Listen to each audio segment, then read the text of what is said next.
معزز خواتین و حضرات، آج 30 شعبان ہے۔ اللہ تعالیٰ کی توفیق سے صبح پہلا روزہ ہے۔ میں اس حوالے سے کچھ ایسی باتیں آپ کو سمجھانا چاہتا ہوں جو شاید آپ نے اس سے پہلے نہ سنی ہوں۔ یہ رمضان ان حالات میں آیا ہے جب ساری دنیا ایک شدید قسم کی وبا کی لپیٹ میں ہے، اور وہ جو کہتے تھے نا کہ جی ہمارے پاس وقت ہی نہیں، اللہ رب العزت نے خود بخود سمجھا دیا کہ وقت ایسے نکلتا ہے۔ اس کے لیے ہمیں کچھ باتوں پر غور کرنا ہے، نقطوں کی شکل میں بات کروں گا۔ سب سے پہلے اپنے ساتھ ہمیں بات کرنی ہے، کاغذ قلم پکڑیں اور ان ممکنہ نیکیوں کی ایک فہرست بنائیں جو اس مقدس مہینے میں ہم کر سکتے ہیں۔ قرآن کی تلاوت ہے، ترجمے کے ساتھ قرآن پڑھنا ہے، تراویح کا اہتمام ہے، اسی طریقے سے اللہ تعالیٰ کی راہ میں اپنی توفیق کے مطابق صدقہ ہے، سحری اور افطاری کا اہتمام ہے، گھر والوں کی اصلاح اور تربیت ہے، وغیرہ وغیرہ۔ دوسری چیز جو میں یہاں سمجھانا چاہتا ہوں وہ یہ کہ اس مقدس مہینے میں جو سب سے اہم بات ہم نے سیکھنی ہے وہ یہ کہ رب کائنات کی اطاعت کرنا ہر مسلمان کی ذمہ داری ہے۔ اگر نہیں کریں گے تو اللہ تعالیٰ زبردستی کروانے پر قدرت رکھتے ہیں۔ تیسری چیز، ایک بہترین وقت ہے ہمارے پاس۔ یاد رکھیے، دین کو سیکھنا جتنا آج آسان ہے، اسلام کی 1500 سالہ تاریخ میں اتنا آسان نہیں تھا۔ آج آپ کے پاس سوشل میڈیا کی طاقت ہے، آج آپ کے پاس ذرائع ابلاغ ہیں، mobile phone, internet, what's app, imo اور یہ دیگر چیزیں۔ اہل علم کے ساتھ رابطے میں رہیے، گھر بیٹھے بیٹھے دین کا علم حاصل کیجیے۔ چوتھی چیز جو میں آپ کو سمجھانا چاہوں گا وہ یہ کہ ہمارے بچے، ہمارے اہل و عیال قیامت کے روز ہمارے لیے جہنم کا پروانہ بھی بن سکتے ہیں اور جنت کا ٹکٹ بھی بن سکتے ہیں۔ بہترین موقع ہے۔ یا ایھا الذین آمنوا قوا انفسکم واہلیکم نارا۔ اپنے بچوں کے ساتھ بیٹھ کر، یہ نہیں ہے کہ میں نے اتنے قرآن پڑھ لیے، آپ روزانہ ایک صفحہ پڑھیں لیکن ترجمے کے ساتھ پڑھیں، اپنے بچوں کو، اپنے اہل و عیال کو قرآن سکھائیں۔ اسی طرح میں اور آپ اچھی طرح جانتے ہیں کہ اس مقدس مہینے میں چونکہ نیکی کا اجر کئی گنا بڑھ جاتا ہے، بات لمبی نہ ہو جائے، تھوڑا سا وقت لوں گا آپ کا۔ نبی کریم صلی اللہ علیہ وسلم کی 3 حدیثیں آپ کو سناتا ہوں۔ پہلی حدیث فرمایا، جس نے رمضان میں ایمان کی حالت میں اللہ سے اجر کی امید رکھتے ہوئے روزے رکھے، اللہ تعالیٰ اس کے سابقہ گناہ معاف کر دیں گے۔ دوسری حدیث ہے، جس نے رمضان میں اللہ سے اجر کی امید رکھتے ہوئے ایمان کی حالت میں قیام کیا، اللہ اس کے سارے گناہ معاف کر دیں گے۔ تیسری حدیث ہے، جب رمضان آتا ہے تو جنت کے دروازے کھل جاتے ہیں، جہنم کے دروازے بند ہو جاتے ہیں، شیطان جکڑ دیے جاتے ہیں۔ تو اس لیے اس مقدس مہینے میں ہمیں زیادہ سے زیادہ نیکی کرنے کی کوشش کرنی چاہیے۔ چھٹی بات جو یہاں میں سمجھانا چاہوں گا وہ یہ کہ جب یہ مقدس مہینہ آ چکا ہے، ہم کچھ بھی نہ کر سکیں تو کم از کم اپنے اللہ کا شکر تو ادا کر سکتے ہیں نا۔ ایک چیز، ایک بات ہر وقت ہماری زبان پر رہنی چاہیے، اور وہ ہے الحمدللہ۔ اللہ تعالیٰ نعمت دے تب بھی کیا بھائی؟ الحمدللہ۔ اللہ کوئی نعمت چھین لے تب بھی کیا ہے؟ الحمدللہ۔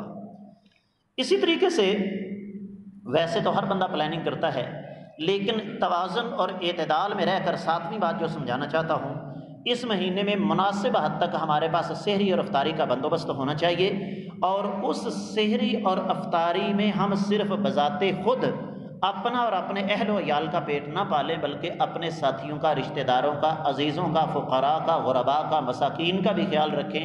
اللہ تعالیٰ اسی ذریعے سے ہمیں بڑی برکت عطا فرمائیں گے۔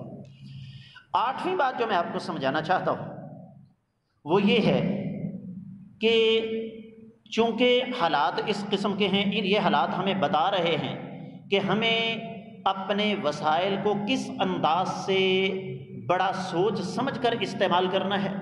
ایک کورونا کی وبا، اوپر سے رمضان، یہ دونوں چیزیں ہماری تربیت میں بنیادی کردار ادا کر رہی ہیں۔ ہمیں اپنے وسائل کو ایک باقاعدہ منصوبہ بندی کے تحت پلاننگ کر کے استعمال کرنا ہے، اور کوشش کرنی ہے کہ اللہ کی کوئی نعمت بھی ضائع نہ ہونے پائے۔ نویں بات جو میں یہاں سمجھانا چاہوں گا وہ یہ ہے کہ یہ نہ سمجھنا کہ شیطان جکڑ دیا گیا ہے لہذا وہ مجھ پر حملہ آور نہیں ہو سکتا۔ اپنے اللہ سے تعلق مضبوط رکھیں، شیطان کی چالوں سے خبردار رہیں۔ 10ویں بات جو میں یہاں سمجھانا چاہتا ہوں وہ یہ کہ یہ جو ایک مہینہ ہمیں اللہ رب العزت نے عطا فرمایا ہے، اس کو ہم تربیت گاہ بنائیں۔ جو میرے معمولات رمضان سے پہلے تھے، اگر رمضان کے دوران اور رمضان کے بعد بھی میرے معمولات وہی رہے تو سمجھ لیجئے کہ ہم نے ایک مہینہ جو ہے وہ کچھ بھی نہیں کیا، ہماری زندگی ویسی کی ویسی تھی۔ صرف ایک مثال دیتا ہوں، میرے کچھ بھائی یہاں بھی تشریف فرما ہوں گے جو چین سموکر ہیں، سگریٹ سے سگریٹ جلاتے ہیں۔ ٹھیک ہے، روزہ نسبتاً چھوٹا ہو گیا، 12 سے 14 گھنٹے کا ہے، لیکن اگر آپ 12 سے 14 گھنٹے اس حرام سگریٹ سے بچ سکتے ہیں تو باقی وقت بھی بچ سکتے ہیں۔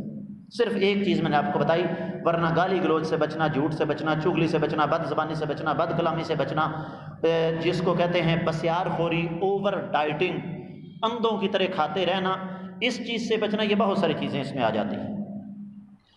11ویں چیز جو میں آپ کو سمجھانا چاہتا ہوں وہ یہ کہ آپ کبھی بھی اس بوری کے اندر دانے نہیں ڈالیں گے جس کے اندر اتنا بڑا سوراخ ہوا ہو۔ نیکی کرتے ہوئے ریاکاری، نمود و نمائش اور دکھاوے سے بچیں۔